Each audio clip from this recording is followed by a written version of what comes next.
skema. Ya, oke. Boleh saya lanjutkan, Mbak Ya, Priska? ya silakan. Skema yang menarik adalah skema saya dengar dari sebulan yang lalu gitu, ketika Pak Jokowi ke China gitu, Pak Ridwan Kamil sudah di sana saya dengar.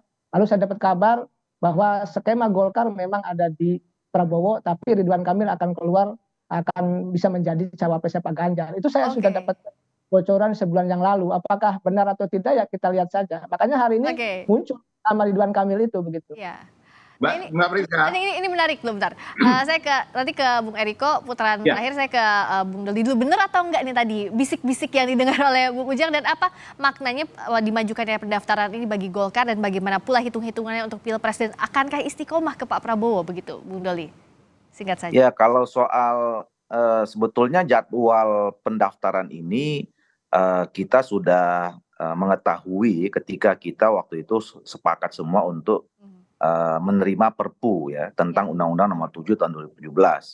Apalagi kami yang di Komisi 2 DPR RI yang kemudian membahas waktu itu, ini adalah konsekuensi logis ya dari diterbitkannya Perpu.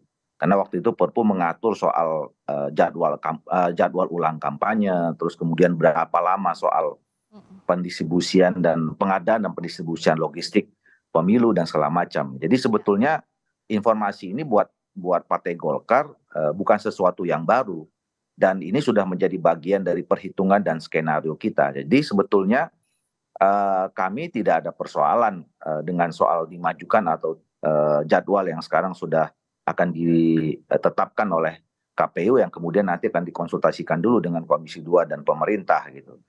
Nah, juga ketika kemarin Partai Golkar membangun kerjasama ya dengan Partai Gerindra, Partai Amanat Nasional, dan PKB yang kemudian PKB waktu itu kemudian merubah sikapnya, itu juga adalah bagian dari perencanaan dan keputusan serta strategi yang diambil oleh Partai Golkar.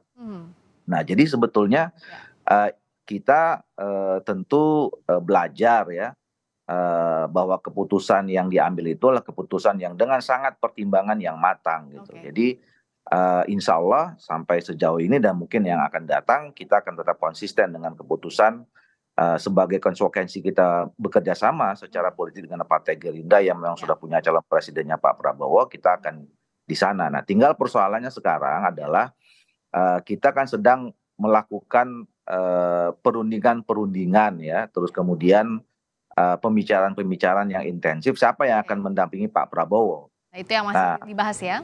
Ya, dan seperti kesepakatan yang sudah dibangun, nanti kita akan bahas secara musyawarah bersama. Nah, kalau dilihat kan sekarang kan tinggal 2 partai ya, antara Golkar dengan Partai Amanat Nasional.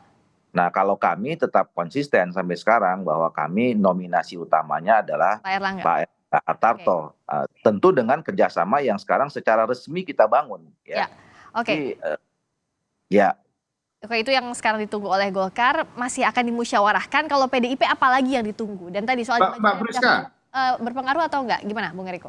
Mbak Priska, politik is the art of possibility. Tidak ada yang tidak mungkin di politik, kecuali menghidupkan orang mati. Nah, itu tidak mungkin, kan begitu. Tahun 2014, bagaimana kita bersama-sama dengan Bapak Haji Muhammad Yusuf Kalla, itu adalah kadernya Golkar. Satu hal Mbak Priska, dari mana Anda yakin bahwa semua ini sudah pasti mendaftar seperti itu, Kang Ujang, begitu juga Bung Doli?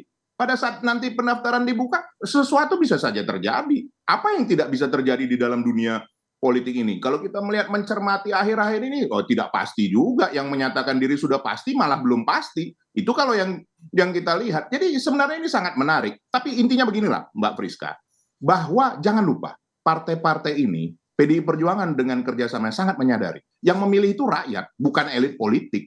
Yang mendaftarkan itu adalah partai politik dan sekumpulan partai politik. Yes, itu benar. Tetapi siapa yang memilih? Yang memilih rakyat. Nah, kalau kita lupa bahwa yang memilih itu rakyat, bagaimana kita bisa memenangkan pertarungan ini atau memenangkan kompetisi ini? Nah, jadi kita lihat saja di dalam beberapa waktu ini Mbak Priska, jangan-jangan yang tidak terduga, tapi jangan-jangan memang yang sudah ada, yang memang sudah terlihat saat ini menarik. Kalau Kang Ujang sebenarnya sudah tahu dia, cuman dia tidak mau membuka karena nanti nggak diundang lagi ke Kompas TV, kan begitu. Justru itu biar diundang terus Kang Ujang, Eriko sama Bung Doli. Beberapa hari lagi nanti saya kasih tahu lagi apa cluenya Mbak Priska. Oke.